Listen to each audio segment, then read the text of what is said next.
Thanks, Kate. Thanks, everybody, for coming. It's a pleasure to be here. I escaped Washington, D.C. this morning before dawn. It's very nice to be in Southern California again. So what I want to do today is give an overview of the work that a whole group of us have been doing on birds on the California Channel Islands for about 10 years now. And at the start, I just want to acknowledge again and emphasize that this has been a huge collaboration with lots of people. We've had support from the National Park Service, the Nature Conservancy, and a whole host of other institutions, in particular Colorado State University and my longtime colleague Cameron Gallenbohr, who's here in the back. Cameron's has been working with me on all these projects since the beginning, and he is the primary mentor of graduate students at Colorado State University, and a lot of the work that I'm going to present today is going to be work that was done by those students. Islands are really fascinating. You're here today, probably speaks that everyone would agree to that point. They're fascinating for a lot of reasons. But from an ecological and evolutionary perspective, they're most interesting perhaps because they're isolated. And they have often a subset of the flora and fauna on the mainland. And their isolation and the reduced diversity of the communities of plants and animals on these islands allows us to study evolution and ecology in simplified systems. And often islands, because they are isolated, gene flow is reduced with the mainland and among other islands in an archipelago, so we can study evolution in action in some cases. And one of the points I'd like to kind of thread through this talk today is that the California Channel Islands are an awesome place to study ecology and evolution. This is probably the most famous archipelago for studying ecology and evolution, the Galapagos, in particular work on Darwin's finches. And folks have discovered and documented over decades now that these finches vary with their environment among the islands. Their bill size changes, for example, based on the types of food they eat. Some years when it's dry, the seeds are harder, so the bills get larger. Lots of examples. So the Galapagos is what people think of in some cases when they think of bird evolution. But I think the California Channel Islands are cooler, and they actually have a lot more environmental variation than these islands, which sit right on the equator. So there's, most of you know, the full archipelago here. The islands in blue are part of the national park. And then I'm including the Coronados Islands, little tiny islands just over the Mexican border south of San Diego there. So those together are, I'll probably refer to them on and off as the California Islands. There's lots of endemic birds on the islands. In most cases, these are subspecies of mainland forms.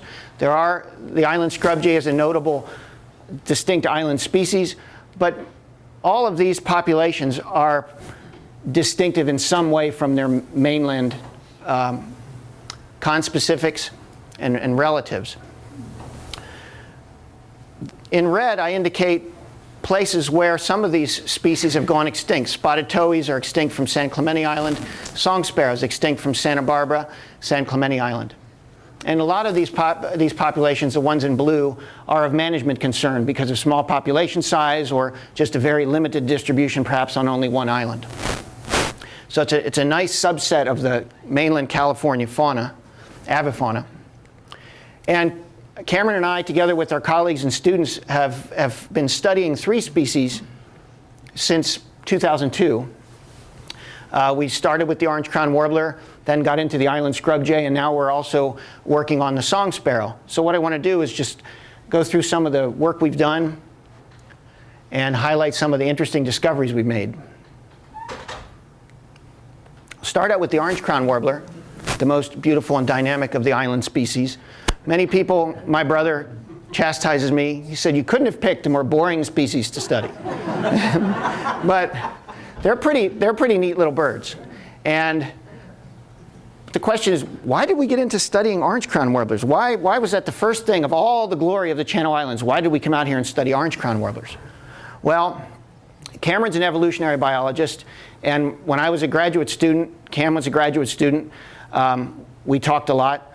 I looked at migratory birds, and we were thinking about migration and how migration shapes the evolution of species and populations.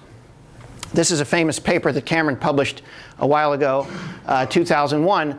And what it shows is what I call here the fundamental life history trade-off. So if you look across species, this pattern emerges again and again, that species and populations that have a relatively high proportion of adults survive from one year to the next have a relatively low reproductive output, here represented by clutch size.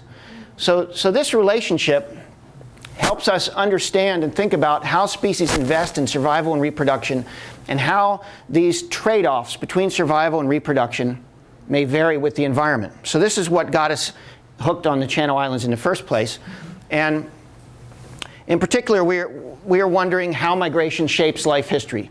We know from work that the majority of mortality of small migratory birds occurs in migration. They don't tend to die very much during the summer and the winter. They tend to die during migration. So how does that mortality affect life history? So we got into orange-crowned warblers because they're really beautiful and green, and also because they are one of the few species of North American songbird that has a lot of variation in migratory behavior. We studied 3 populations in collaboration with Tom Martin at University of Montana. We studied a highly migratory form in Alaska, a moderately migratory form in Arizona, and then this Sordida subspecies, which is endemic to the Channel Islands.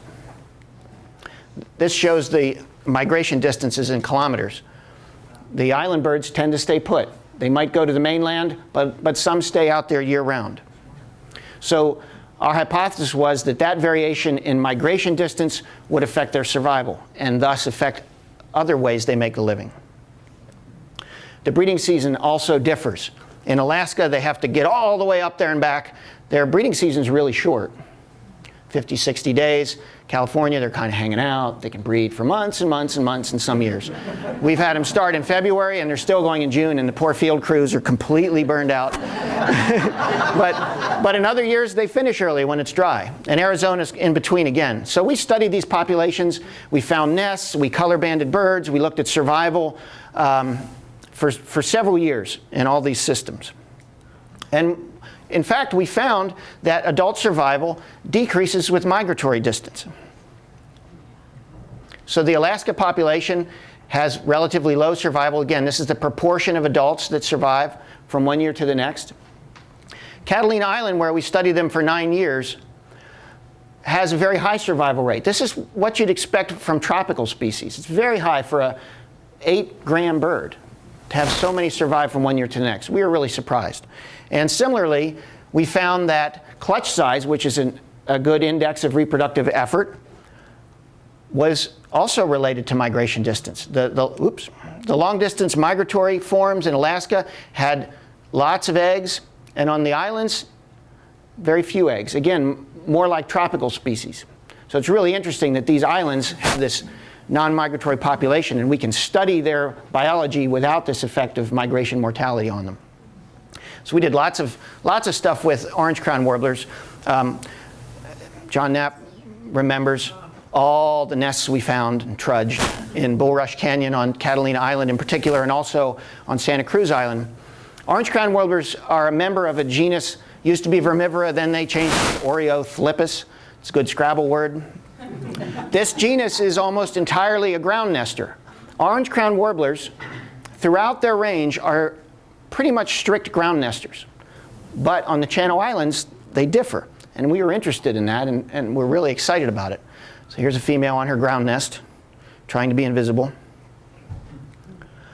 They have amazing plasticity and nest site selection on Catalina Island. They nest up to 8 meters high in oaks, and they also nest on the ground. So why is that? One reason why ground birds nest on the ground is it turns out for open cup nesting birds, it's the safest place to be when there are avian nest predators, which are visual.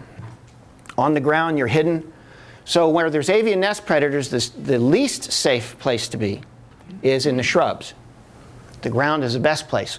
So how come on Catalina Island they're nesting off the ground? Well, Catalina Island has no avian nest predator. There's no jays, there's ravens, but I don't think ravens really bother with orange-crowned warblers. These guys are out there without a bird predator on their nests. And in fact, we discovered that the survival probability of their nests, this is daily, increases with nest height. And these are populations out there that, as far as we know, there have never been jays breeding. But we know from genetic studies that that there is gene flow amongst all the islands. So we wanted to see, do these naïve warblers on Catalina, can they respond to a nest predator? Will they know a jay if it hits it in the head?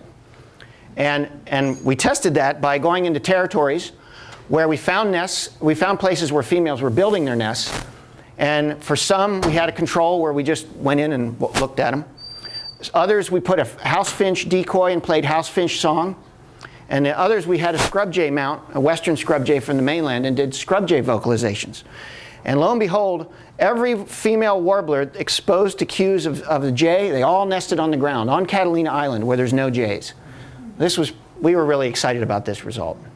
So it shows that even naïve warblers can respond to these perceived predator cues. So they have this life history, but they're flexible as well.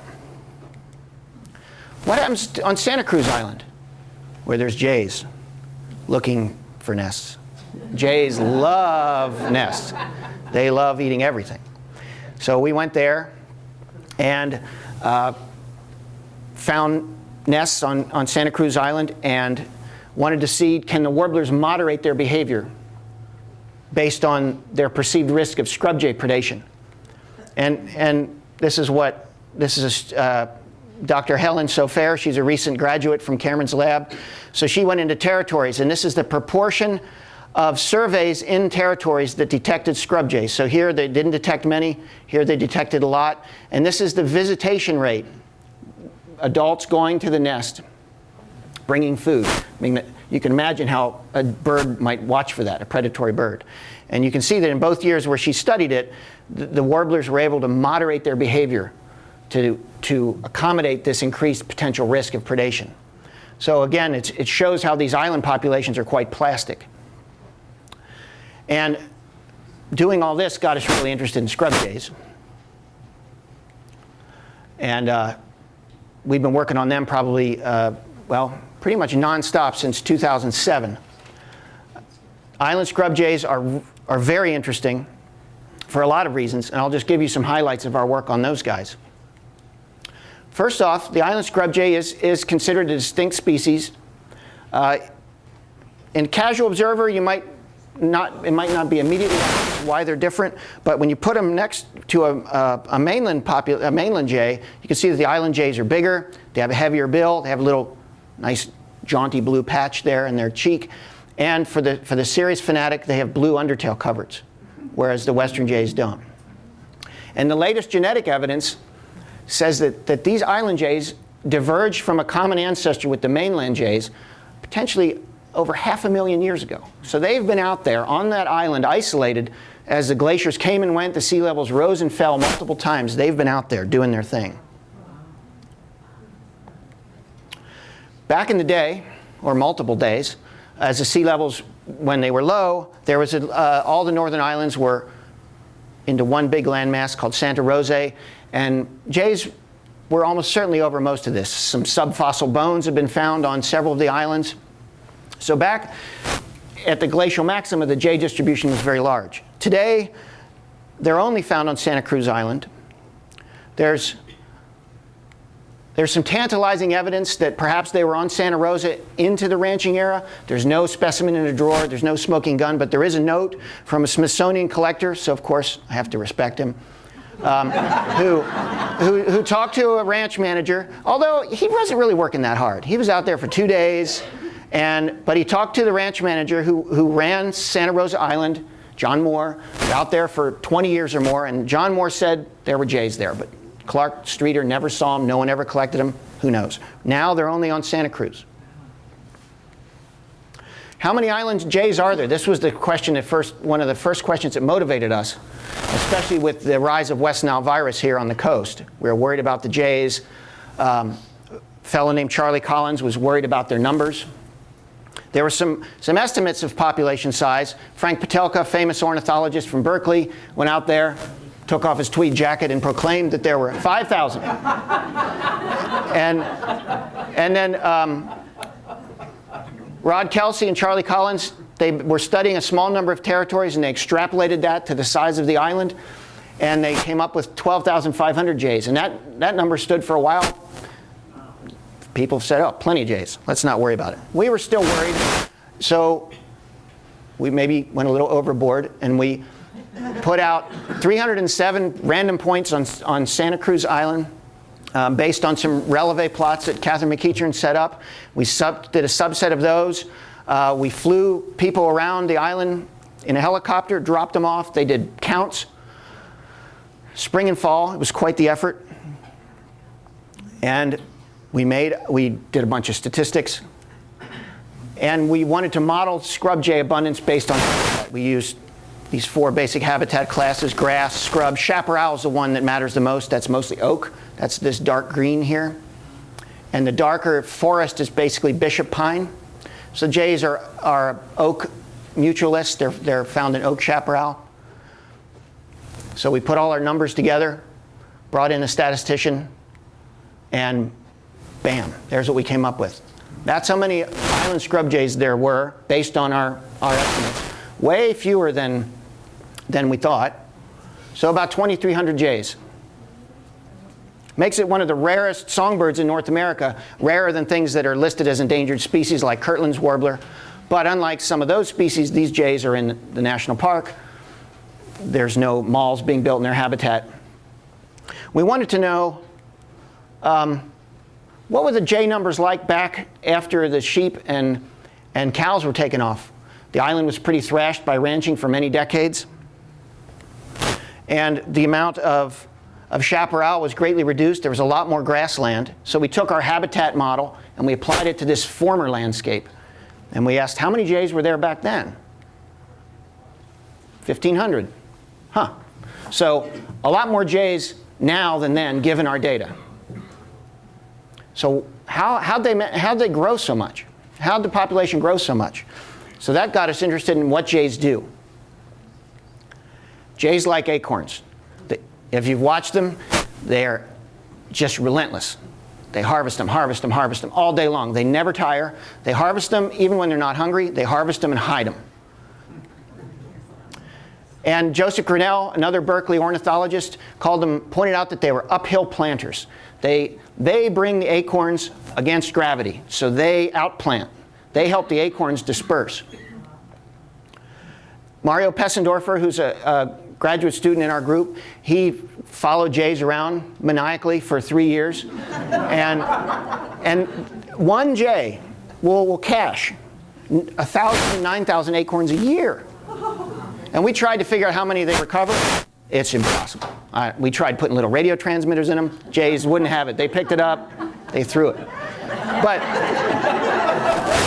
other jays that have been studied in the same genus, it seems about 30% or so they recover. So that's still, every jay is putting out a lot of acorns. So we think one reason why the jay population has grown since the sheep and the cows were taken off is because the jays have been sort of farming their own habitat, doing what they do, and their numbers have been growing.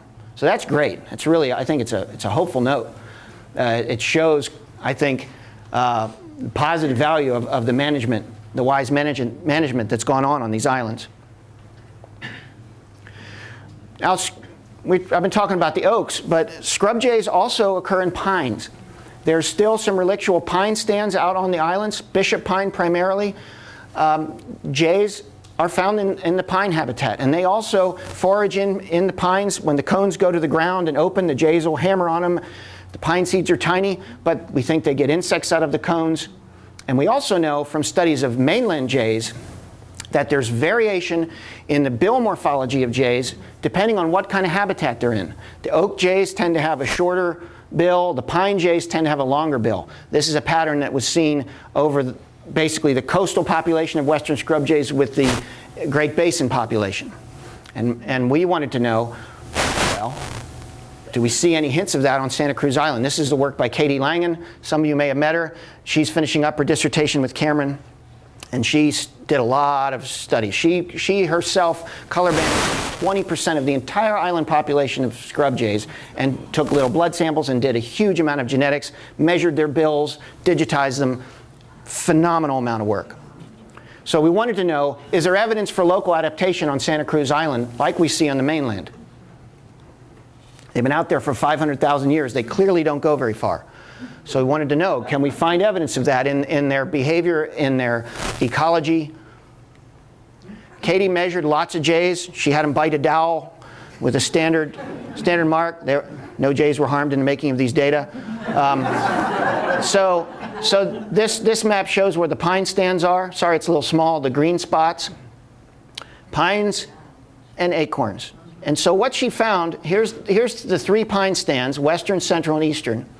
And this is the effect size. This is the difference between pine and oak jays in bill size. And you can see that in every stand, the pine bills are larger.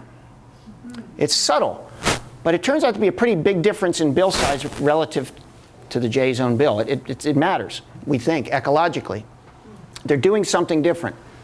So their bill shapes are different, but is there any evidence of genetic structure, of restricted gene flow? Do the pine birds tend to hang out more with pine birds, mate more with pine birds? Turns out, yes. Katie did a ton of analyses.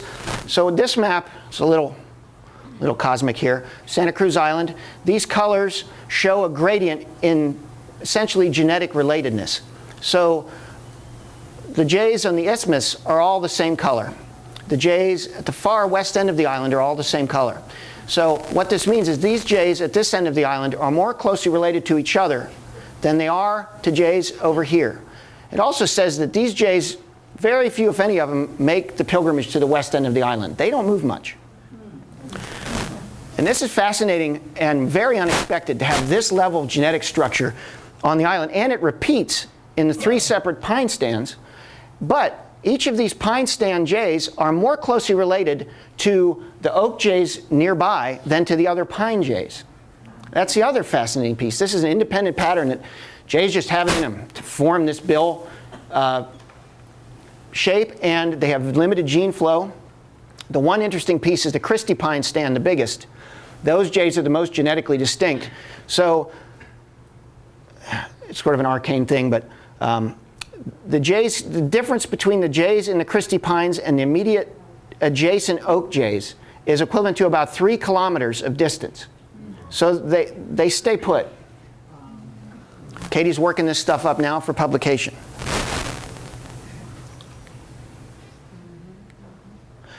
So we have evidence in island scrub jays of local adaptation to their habitat, and local adaptation that's genetically based. It mirrors a pattern that's found on the mainland, but it's in this microcosm of Santa Cruz Island. Really cool.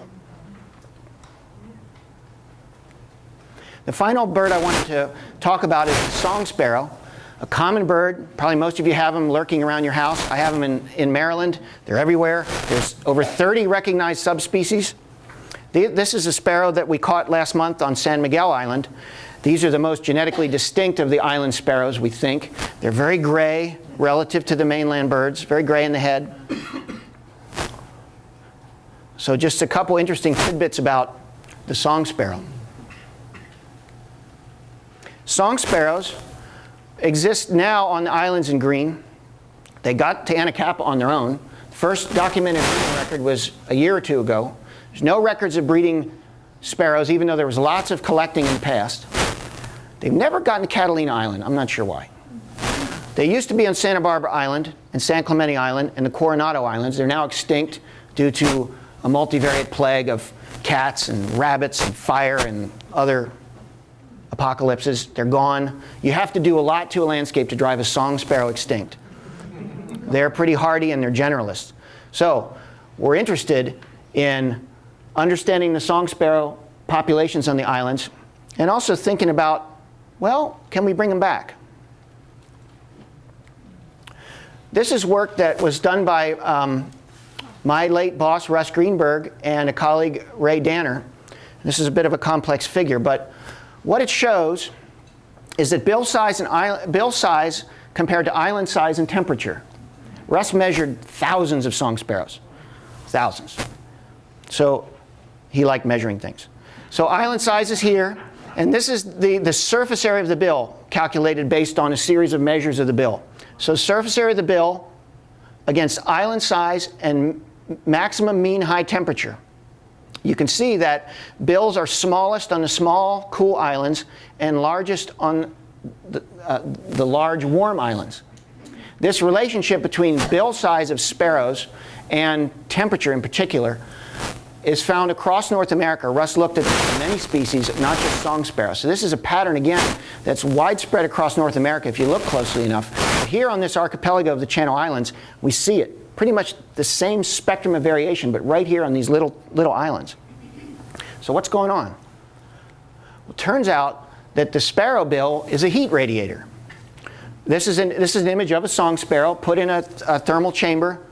You can see that the hottest part of the sparrow is the bill. What's going on? Birds, to cool themselves, you might have seen birds pant. But if you're in an arid environment, panting means water loss. So they need a way to get rid of heat, but dry heat. They do it through their bills. Underneath the bill, there's a series of structures called turbinates that are vascularized, lots of blood flow. So the bigger bills can radiate more heat. It's an adaptation to warmer, drier climates. Really neat. So thinking about Santa Barbara Island and how do we get sparrows back there? Where might they come from? Well, they're gone. We know that they had small bills, but those are all specimens that were collected. The average age of the specimens in Russ's study was nearly 90 years old. There's a former world then. The islands were much different. But nevertheless, if we're thinking about who to put back on Santa Barbara Island, we want to understand the relationship between the sparrows and their environment. How are they locally adapted? How is the bill adapted to as a thermal radiator? How is it adapted to feeding on different types of seeds? What about all this variation in feathers that we see, variation in plumage, subtle but distinctive? So we want to understand this. So we're just embarking now on a study in collaboration with the park to look at sparrows across all the northern islands with the goal at some point of informing which sparrows from what island or islands might form a source population to bring the Santa Barbara birds back.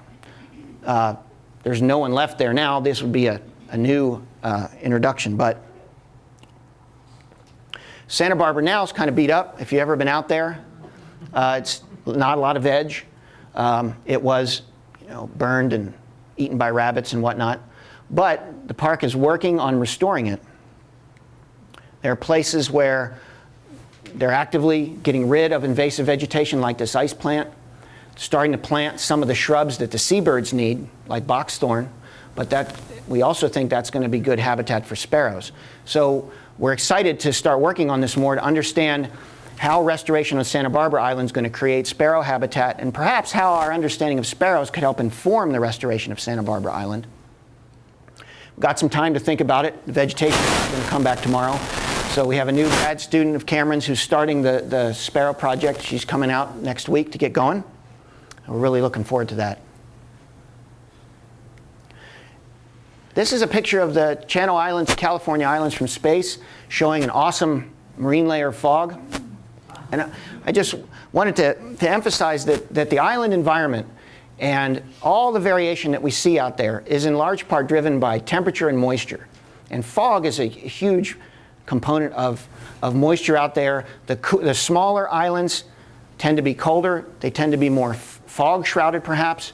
So we understand how local populations are adapted to the islands. We need to understand the moisture relationships. And I think we need to get a handle on fog, think about how fog can be used maybe in restoration. Some of the plant ecologists on the islands are already starting to do that. But as we go forward, and the climate is changing, it's predicted that fog levels are going to decline on the coast. It's already being seen. Coastal fog levels are declining. Rainfall patterns may be shifting, maybe out of winter more into spring. It's probably going to get warmer. So when we think about how restoration proceeds and thinking about how species may be adapted, we also want to think about how do we, as we work out there and as maybe we move animals around or restore, how do we build in resilience to future conditions? And that's, to me, one of the most exciting things about this system. And I think the islands are, not just for the birds, but really great as an object lesson in positive conservation. You can see it in action out there right now. Within the span of all of our lifetimes, we're going to see incredible changes out there. We've already seen it. The scrub jay numbers have gone up by maybe 1,000 in just 30 years. The island is coming back right off the coast. You don't have to go to the Galapagos to study cool ecology and evolution. You know, it's right here, right off all these giant cities. So I'm really excited to continue to work out here and to learn more about the birds. Thanks a lot for coming.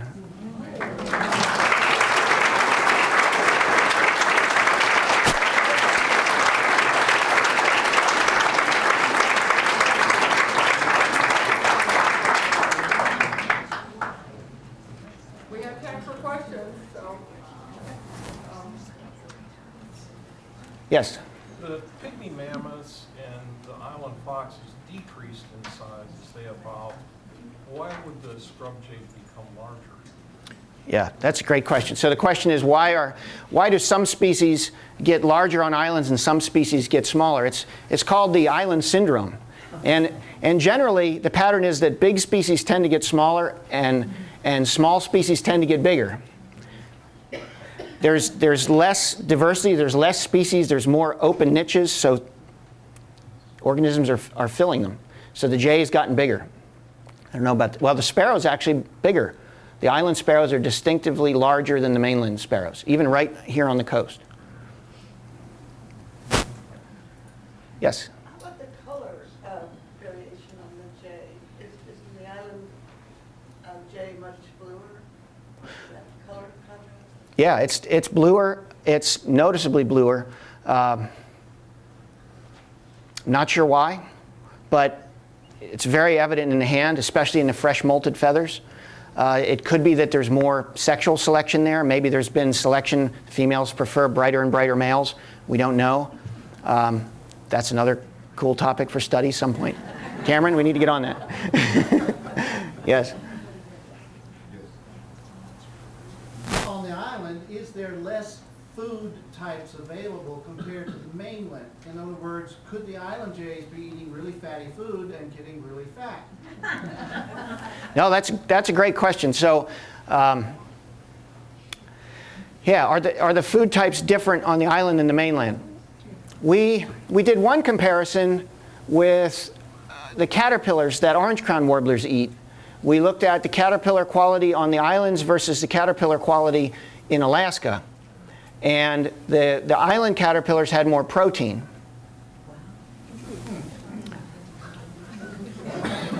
Yeah, interesting. But you know, your question is, jays are generalists. They'll eat anything they can. And I think on the island, jays have fewer competitors, and so their table is probably more diverse. We've had them try and get birds that we've caught in a mist net. They definitely take nests. They eat lizards. We've caught them with mice. So they eat everything. The mainland jays do that too, but on the mainland they may have more competition for the best food morsels, whereas in the island they have it all to themselves. So that could be one reason why they've been able to get bigger. Yeah. Is it confirmed that the shrike on the islands also have this change in beaks that from one part of the island to the other? As far as I know, no one's looked to see if the shrike bills have that same pattern. I think it'd be interesting to look at all the island birds. The jay bills are different in size, but we don't think it's because of heat dissipation. We think it's for foraging. I wouldn't be surprised if the island shrike bills are different. But it's probably not because of heat dissipation. It's probably more because it's a raptorial bill. Yeah, that'll be fun to know. On the mainland, the orange-crowned warbler has a variation in size of range. Is that the same range of size on the island orange-crowned warbler? Yeah, so the size variation in orange-crowned warblers is cool on the mainland because you guys can get potentially all 4 subspecies here, especially in the wintertime. The island subspecies Sordida is bigger, slightly, than the mainland forms. The only place it breeds on the mainland now, as far as we know, is a few scraps of habitat left on the Palos Verdes Peninsula and maybe Point Loma. The housing and everything else has kind of knocked their habitat away. In the wintertime, the common orange-crowned warbler that you'd see would be the coastal breeder. This Latin name is lutescens. It's very yellow, and it's smaller than the mainland form. But you do get mainland or island birds there, so you could see small and large orange crowns in the same groups. Yeah. Thank you. Sure. Yes. Do the foxes prey on the jays, the eggs? Yes, foxes like jay nests.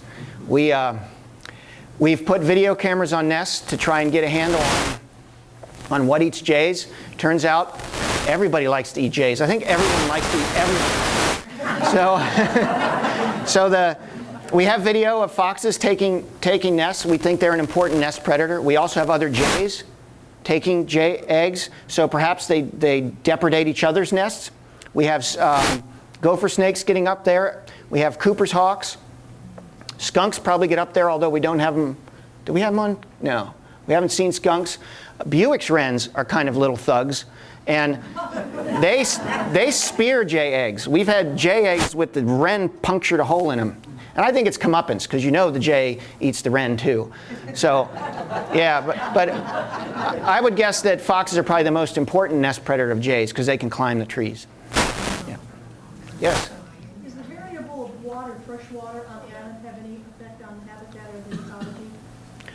Yeah, I think so. I'm not a hydrologist, but certainly the most diverse islands, the islands with the tallest vegetation, are the ones with the most fresh water, perhaps perennial streams. So I don't know if anyone knows better about the water situation. Please chime in. But yeah, I think it's correlated.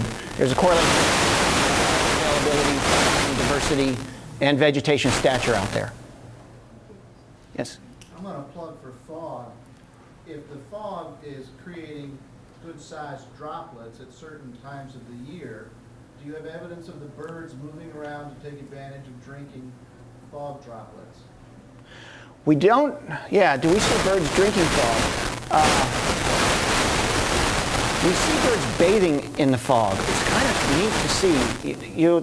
In the morning, especially when there's lots of fog on the foliage, you can see orange-crowned warblers kind of puttering along the tops of the vegetation and getting their feathers wet, and then they shake and preen. So they do take advantage of fog water that way. But I don't think I've actually seen them drinking collected fog water. But the fog input of the water I think is hugely important for the productivity, particularly of arthropods out there. Yes? Great talk, Scott. Thanks. I have a question about orange-crowned warblers. The work that you did on Catalina, where you simulated aerial nest predators, did you do anything similar like that on Santa Rosa Island to see if the orange crowns behaved in the same way? No, not yet. That's something we definitely want to do. That's one of Cameron's great specialties is messing with birds with decoys. And yeah, that's a really important test, I think, to see if those Santa Rosa birds have the same plasticity. Based on the genetics, it looks like the term would be panmictic. It looks like the island orange crown population is more or less panmictic, so that there's gene flow between the islands. We don't see any structure like we see in song sparrows. The song sparrows on San Miguel Island are genetically distinct. The estimate would be maybe 5,000 to 10,000 years, kind of on their own, but we don't have any evidence of that with orange crowns. And that's maybe in part because they will migrate off the island. I think a lot of them leave in the winter and go to the beautiful backyards on the mainland. Yes? Do the island jays come to the mainland and the mainland go to the islands at all? No, boy, that would be, people have looked. Although, yeah, there's no evidence of a mainland jay on the islands based on a specimen, but there are anecdotes. There's pretty good anecdote. Paul Collins, who's a curator up at the Santa Barbara Museum, told me that he's heard credible evidence that a mainland jay got out to one of the oil rigs and then was promptly devoured by a peregrine falcon. So it didn't make it. I've heard rumor that somebody maybe saw a mainland jay on one of the islands, but there's no specimens. And the island jays have never gotten to the mainland. I mean, the genetics says not for 500,000 years, at least. But one of the interesting things about the genetic structure of the jays is that Santa Rosa was never connected to the mainland. As far as we know from the geology and the bathymetry, there was always a water gap between the easternmost extent of Santa Rosa and the mainland, even when the sea levels were lowest. So maybe a couple miles long ago. So that's probably when the jays came across, when it was closer. But they certainly don't cross now. I mean, if you watch them fly around on cruise, they're not major flight athletes. Yeah. Yes?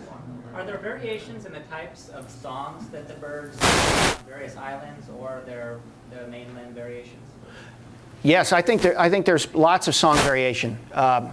Just to my ear, some of the island populations sound different. The orange crowns definitely sound different than the sortida form is different than the lutescens form on the mainland.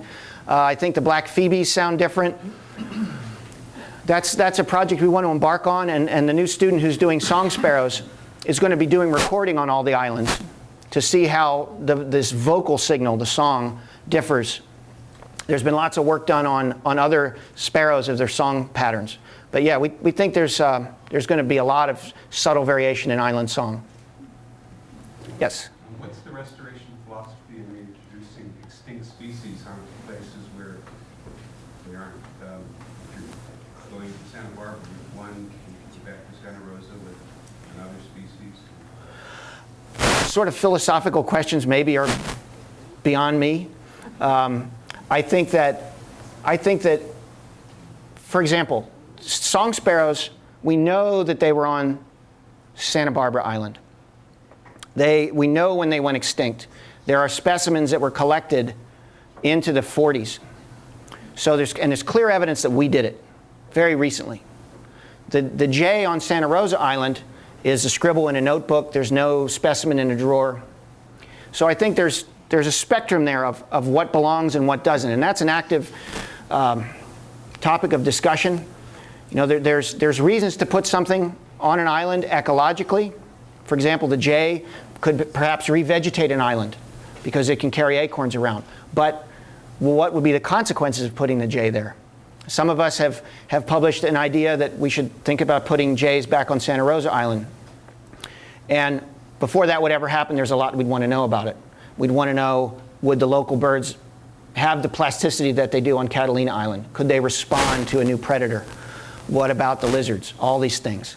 So I think it's an exciting area of discussion, but there's a lot of research to be done. Other question? Yes? Any thoughts on why the ravens are successful on Santa Cruz and the crows are not? Yeah, that's a good question. Why aren't there any crows out there? There's certainly lots of ravens. I think that ravens do really well in kind of right along the coast, eating lots of wrack and debris that comes up. It could be one reason why there aren't crows on the islands is because there's so many ravens. Yeah, it is an interesting question. I mean, I'm trying to think if we've never had a crow out there, have we? No. Linda, have you guys ever had crows on land birds? No. Well, I haven't. I'd have to look at the checklist to tell you Yeah. exactly, but we have ravens, not crows. Yeah, it could be that ravens are just, any kind of crow-like niche space, they've gobbled it up. There's no room for crows. There's one more question? Your last chance? Okay, well, I'd like to thank Scott. As you can see, he is a wealth of information.